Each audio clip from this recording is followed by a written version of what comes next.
गुरुकुल प्रकल्पांतर्गत आपण विविध ठिकाणी क्षेत्रभिती देत असतो, परंतु आपल्याच विद्यालयामध्ये व्यवसाय शिक्षण दिलं जातं आणि या व्यवसाय शिक्षणाबद्दलची माहिती आपल्याला व्हावी. आपण इयत्ता 10वी नंतर वेगवेगळ्या क्षेत्रामध्ये प्रवेश घेत असतो. त्यापैकीच एक व्यवसाय क्षेत्र इलेक्ट्रिक टेक्नॉलॉजी, यामध्ये या विभागाचा चार्ज पाहणारे माननीय श्री मोरे सर हे तुम्हाला दिसत असतील, पण वास्तविकता हे आपल्याला शिकवायला असल्यामुळं त्यांचा फारसा परिचय आपल्याला नाहीये. की सरांची ओळख तुम्हाला थोडक्यात करून दाखवतो. आपल्या शारदा शैक्षणिक संकुलामध्ये थोर स्वातंत्र्य सेनानी कैलासवासी कालशिंदे पाटील यांच्या स्मरणार्थ आदर्श शिक्षक पुरस्कार दिला जातो आणि हा आदर्श शिक्षक पुरस्कार सरांनी आपल्या कार्याच्या बळावर मागील वर्षी सरांना मिळालेला आहे. सर्वप्रथमतः आपल्या वर्गाच्या वतीने सर्वांचं हार्दिक हार्दिक अभिनंदन. या असणाऱ्या आपण बघतो की घरामध्ये लाईट येते, तर या लाईटीचं काम कशा पद्धतीने चालतं याची इत्यंभूत माहिती आपल्याला सर या ठिकाणी देणार आहेत. तर मी सरांना विनंती करतो की माहिती सांगायला सरांनी सुरुवात करावी. आपल्या घरामध्ये जी लाईट येते आपल्याकडे 2 प्रकारचे सप्लाय असतात, AC आणि DC. तुमच्या घरामध्ये बॅटरी सेल वगैरे जे असतात ते DC स्वरूपाची विद्युत ऊर्जा तुम्हाला मिळवतात. वतीने 8वी अ चा वर्ग प्रतिनिधी साईश चौधरी व 8वी क चा प्रतिनिधी दर्शन दिवे वर्ग प्रतिनिधींना विनंती करतो की या ठिकाणी सरांचं स्वागत बुके देऊन त्यांनी करावं. Scout class 2. आपल्याला लाईट मिळत असते त्याचे 2 प्रकार पडतात, AC आणि DC. DC जो असतो तुम्हाला सेल बॅटरी या मार्फत मिळतो आणि AC सप्लाय आपल्याला MSCB पुरवते. आता इथे जो सप्लाय आलेला हा MSCBचा सप्लाय आहे की नाही, असंच तुमच्या घरामध्ये पण येते. मग घरामध्ये आपल्याला वेगवेगळ्या प्रकारचे लाईट आपल्याला पाहायला मिळतात, फॅनचे वेगवेगळे प्रकार पाहायला मिळतात, वेगवेगळ्या प्रकारच्या मोटरीचा संपर्क येतो, वेगवेगळ्या विद्युत उपकरणांचा आपला संबंध येतो. दररोजचं जीवन आपलं त्या विद्युत उपकरणांवर चालतं. अशा विद्युत उपकरणांची इथं ते कसे असतात, यांच्यामध्ये कसे कसे घटक असतात, ते कसे काम करतात, त्याच्यामध्ये कोणते दोष होऊ शकतात, ते कसे दुरुस्त केले जातात, याची संपूर्ण माहिती या इलेक्ट्रिकल टेक्नॉलॉजीमध्ये 11वी 12वी शिक्षण घेत असलेल्या मुलांना संपूर्ण प्रकारे रिपेअर केले जातात. याची ट्रेनिंग आम्ही त्यांना इथं देत असतो. तर तुम्हाला घरामध्ये वापरत असताना जे विद्युत उपकरण तुम्ही वापरतात त्याबद्दल काही शंका असेल तुम्हाला विचारा, जेणेकरून आपल्याला कमी वेळामध्ये जास्त माहिती मिळते. लाकूड वेगवेगळं आहे. आता इन्सुलेटिव्ह मटेरियल म्हणजे नेमकं कसं असतं त्याचा डिटेल अभ्यास करायचा म्हणजे तुम्हाला अणूच्या संरचनेपासून सुरुवात करावं लागेल. आता तुम्ही अणूची संरचना शिकला असाल, तुम्ही आठवला आहात ना, अणूच्या संरचनेमध्ये प्रोटॉन आणि इलेक्ट्रॉन असतात है की नाही. तसे फ्री इलेक्ट्रॉन या लाकडामध्ये नसतात. इलेक्ट्रॉन हा घटक लाकडामध्ये फ्री स्वरूपात नाहीये, म्हणून त्यामध्ये विद्युत प्रवाह वाहत नाही. पाण्यातून करंट फास्ट जातो, शुद्ध पाण्यातून करंट वाहत नाही. शुद्ध पाण्यातून करंट वाहत नाही, परंतु पाणी अशुद्ध असेल म्हणजे त्याच्यामध्ये आपण मीठ टाकलं समजा, तर त्यामार्फत फ्री इलेक्ट्रॉनची संख्या खूप जास्त असते आणि त्यामध्ये आपण जर वायर पुढे टच झाली तर एकदम कमी क्षणामध्ये त्यामुळे विद्युत प्रवाह वाहून जातो. तो सुपर कंडक्टर तयार होतो.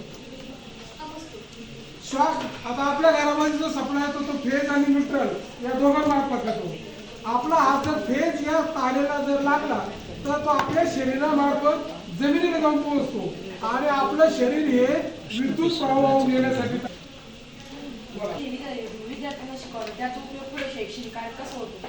शैक्षणिक उपयोग कसा होतो, आता हे तुम्ही जे बेसिकली शिकतात तर पुढे तुम्ही गेल्यानंतर तुम्हाला डिप्लोमाला म्हणा, इंजिनिअरिंगला म्हणा, हा एक बेस तयार होतो आणि या बेस नॉलेजवरती तुम्हाला ते विषय सोपे जातात. शिवाय हा व्यावसायिक कोर्स असल्यामुळं तुम्ही कोणत्याही कंपनीमध्ये कामाला गेले, कोणत्याही वर्कशॉपमध्ये कामाला गेले, कोणत्याही दुकानात कामाला गेले किंवा स्वतःचं दुकान जर टाकलं तर तुम्हाला ते सर्व उपकरणं कशा प्रकारे रिपेअर करायचं याचं नॉलेज तुम्हाला मिळालं असल्यामुळं तुम्ही कमी कालावधीमध्ये ते अपग्रेड स्वतःला करू शकता. मोटर उपलब्ध आहे? आता मोटर उपलब्ध आहे तिथं तुमच्या म्हणजे आता तुमच्या आसपास जर पाहिलं तर सिलिंग फॅन आहे तिथे एक मोटर आहे, टेबल फॅन आहे त्याच्यामध्ये मोटर आहे, तिथं काही मोटर बसवलेला आहे त्या मोटर आहे, तुमच्या घरातल्या पाण्याची मोटर आहे, अशा वेगवेगळ्या प्रकारचे मोटर इथं मुलांना शिकवले जातात. बस कशामुळे प्राप्त होते? वीज प्राप्त होण्यासाठी आपल्याला आता बघा वीज तयार करण्याचे वेगवेगळे स्टेशन आहेत. जसं जलविद्युत केंद्र, औष्णिक विद्युत केंद्र, न्यूक्लिअर पॉवर प्लॅन्ट अशा वेगवेगळ्या ठिकाणी आपण वीज तयार करतो आणि ती वाहून आणून आपण तिचा वापर करत असतो. आणि पावसाळ्याच्या दिवसामध्ये आकाशामध्ये वीज चमकते, तिचा काही वापर होत नाही पण नुकसान ती करून जाते. अशा म्हणजे कमी कालावधीमध्ये एकदम हाय व्होल्टेज असतं त्याला सर्ज व्होल्टेज म्हणतात. कमी कालावधीमध्ये एकदम हाय व्होल्टेज असतं त्याला सर्ज व्होल्टेज म्हणतात आणि असं सर्ज व्होल्टेज आपल्याला नुकसानकारी असतं. ती असो किंवा मोठी असो त्याला दोन रॉड असतात, एक असतो ॲनोड आणि दुसरा असतो कॅथोड आणि त्याच्यामध्ये सौम्य सल्फ्युरिक ऍसिड भरलेलं असतं, डायल्यूट सल्फ्युरिक ऍसिड. त्याच्या मार्फत त्या ठिकाणी आयोनायझेशन होतं आणि इलेक्ट्रॉनचं वहन होऊन आपला विद्युत प्रवाह हा मिळत असतो आणि मग त्याचा वापर आपण करत असतो. पाण्यात आणि साठवून ठेवलेलं असतं.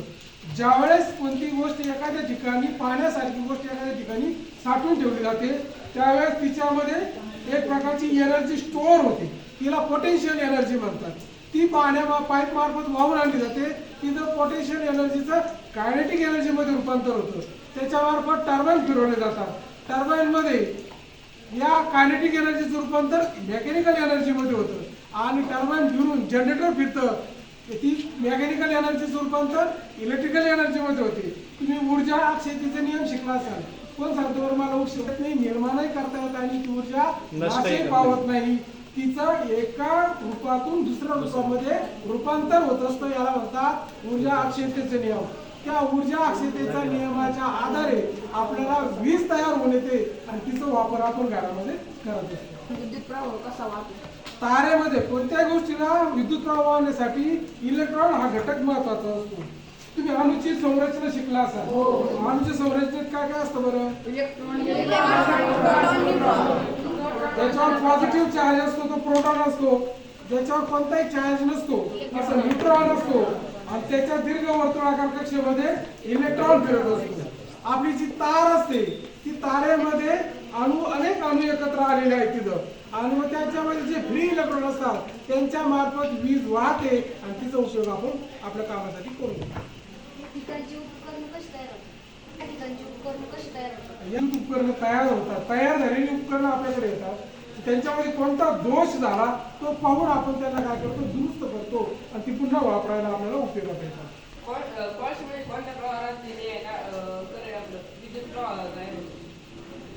कोळशामध्ये पण विद्युत प्रवाह राहतो. सौर ऊर्जा कशी निर्माण होते? सौर ऊर्जा ही सोलर प्लांट मधून निर्माण होते. याला एक सोलर प्लेट असते, तिला फोटो व्होल्टेनिक सेल म्हणतात. तो एक प्रोसेस आहे ती फोटो व्होल्टेनिक. ती काय करते प्रकाश किरणांपासून ती विद्युत ऊर्जा निर्माण करते. ती तयार झालेली ऊर्जा सोलर सेल मध्ये साठवली जाते आणि मग ती ऊर्जा आपण आपल्या कामासाठी उपयोगात घेऊ शकतो. पवन चक्की असतात, ते ब्लेड हे हवेच्या ताकदीने फिरतात आणि त्याला जे जनरेटर जोडलेलं असतं ते जनरेटर मार्फत वीज तयार होते आणि ती वापरली जाते. धातू घटकांमध्ये फ्री इलेक्ट्रॉन असतात. असे सर्व पदार्थ हे विद्युत प्रवाहाचे सुवाहक असतात. मग त्यामध्ये पाणी आलं, धातू आलं, अधातूमध्ये फ्री इलेक्ट्रॉन नसतात म्हणून त्यामुळे विद्युत प्रवाह हे वाहत नाही. पेपर आहे, काच आहे, हे अधातू आहे, त्यांच्यामुळे विद्युत प्रवाह आपल्याला श्वासोच्छवासाचा विद्युत प्रवाह वाहत नाही. प्रकारची विद्युत उपकरणे आपल्याला रिपेअर करता येतात. पुनर्प्रवाहित म्हणजे रिपेअर करता येतात. कोणत्याही प्रकारचं विद्युत उपकरण असेल तर जसं आपण ते वापरत जाऊ तसं त्याच्यामध्ये काही ना काहीतरी दोष होणारच आहे आणि मग ते आपण ते काय करतो रिपेअर करतो.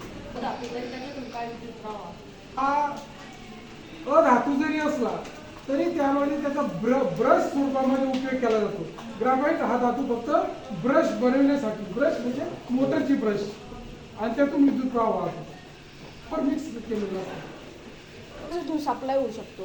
प्रकारचे धातू या पाणी असे काही जे पदार्थ आहेत त्यामुळे विद्युत प्रवाह प्रवाहित होऊ शकतो. हा? पदार्थ धातूसाठी पदार्थ धातू प्रवाहात की धातूमधून विद्युत प्रवाह वाहतो. बोल ना. फ्रीजरचा जो भाग आहे फ्रीजरचा तो खूप चिल्ड असतो, तिथं बर्फ तयार होतो. आणि ज्यावेळेस पावसाळ्याचा दिवस असतो किंवा बाहेर ज्यावेळेस ह्युमिडिटी असते, आर्द्रता असते, त्या आर्द्रतेमुळे तो जो कंडेन्सरचा भाग आहे तिथं खूप प्रमाणामध्ये बर्फ साचतो. आणि तो बर्फ साचल्यानंतर ज्यावेळेस आपण दरवाजा उघडतो तो वाफेच्या स्वरूपामध्ये बाहेर येतो. पाणी कशा प्रकारचा हिटर असतं आणि हिटिंग एलिमेंटच्या सानिध्यामध्ये पाणी आल्यानंतर तो जो हिटिंग एलिमेंट आहे तो तापतो आणि त्याची ऊर्जा, त्याची उष्णता ऊर्जा पाण्याला मिळते आणि पाणी गरम होतं. कॉइलच्या स्वरूपामध्ये असं हिटिंग एलिमेंट असतं. या नायक्रोम हिटिंग एलिमेंट म्हणतात. याला हे सर्व ठिकाणी अशा प्रकारचे जातात. हे तार जे आहे हे नायक्रोमची तार आहे. बरोबर. हे स्प्रेमध्ये पण वापरले जाते. त्याचा जो भाग आहे बाळा, त्याच्यामध्ये पाण्याला चव आणण्याचे, पाणी फिल्टर करण्याचे, त्याच्यामध्ये मेम्ब्रेन म्हणून एक भाग असतो, तो पाणी शुद्ध करण्याचं काम करतो. तुमच्याकडे जास्त चालतो तो का चालतो जर चालू ठेवलं कोणतंही घ्या तर त्यामध्ये उष्णता निर्माण होती. ती उष्णता जूलच्या नियमानुसार तयार होती. याची डायरेक्ट प्रोपोर्शनल टू I²RT असा तो नियम आहे. कोणत्याही उपकरणामध्ये, कोणत्याही साधनामध्ये उष्णता ही निर्माण होते तर ती त्यामधून वाहणाऱ्या प्रवाहाच्या वर्गाच्या, त्याच्या रेजिस्टन्सच्या जितका वेळ तो प्रवाह होईल त्याच्या सम प्रमाणामध्ये असते, असा जूलचा नियम असतो. आणि तो नियम सर्व ठिकाणी लागू पडतो. आणि म्हणून तुमचं बल्ब असेल, तार असेल, ट्यूब असेल, हे कमी अधिक प्रमाणामध्ये गरम होतात.